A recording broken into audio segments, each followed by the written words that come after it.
Moreau, pardonnez-moi, vous évoquiez à l'instant le secteur pétrolier. Est-ce que c'est pas aussi le prix à payer? On parle de 3 mois seulement pour le moment. Le prix à payer pour donner une chance aux Européens de se faire entendre. Écoutez, je pense qu'il ne faut pas mélanger les Européens et l'Union européenne. L'Union européenne a été créée par les États-Unis pour faire prendre par les nations européennes des décisions contre leurs propres intérêts. Puisque ces décisions, bien sûr, vont aller contre l'intérêt des pays européens et bien sûr des milieux d'affaires.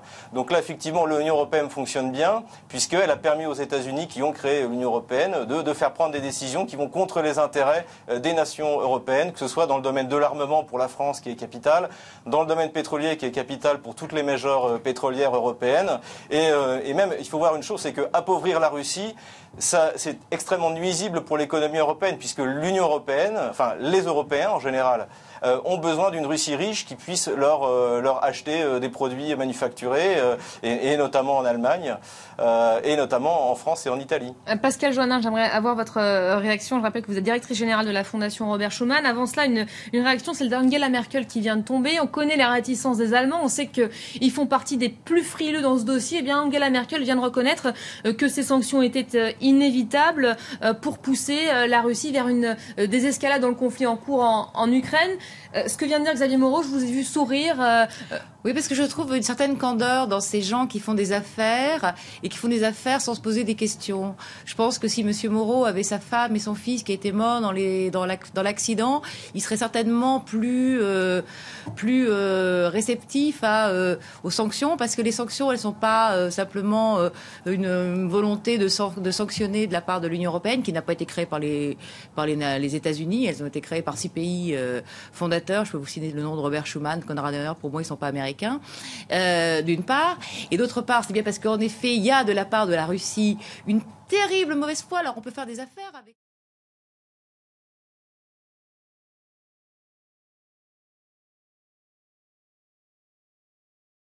Robert Schuman, le père fondateur de la construction européenne, celui dont on sait désormais, depuis que les documents secret défense du département d'État américain ont été déclassifiés à l'été 2000, donc on sait que c'était un agent des services américains. C'est lui à qui est attribuée la fameuse déclaration Schuman de 1950. On sait également que cette déclaration a été rédigée dans les services de Dean Acheson, le secrétaire d'État américain de Truman, à la fin des années 50, et transmis à Robert Schuman par Jean Monnet.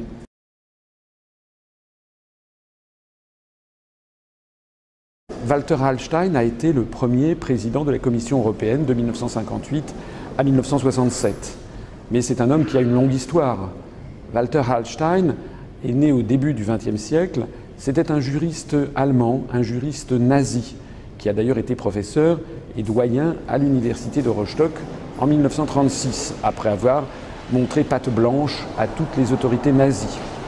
En 1938, lorsque Hitler s'est rendu en Italie, il est tombé d'accord avec Mussolini pour bâtir un projet de nouvelle Europe, das neues Europa, comme on dit en allemand.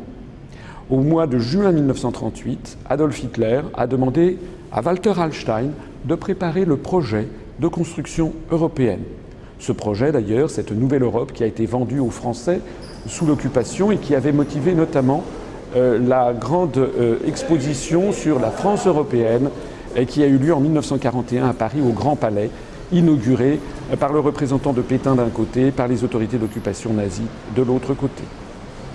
Walter Hallstein a été arrêté, il était officier nazi, il a été arrêté à la fin de la Seconde Guerre mondiale, après la bataille de Cherbourg. Et puis il a été repris et recyclé par les autorités américaines. En 1951, on le trouve dans l'entourage immédiat de Konrad Adenauer. Il devient d'ailleurs le secrétaire d'État aux Affaires étrangères du gouvernement de Konrad Adenauer en Allemagne.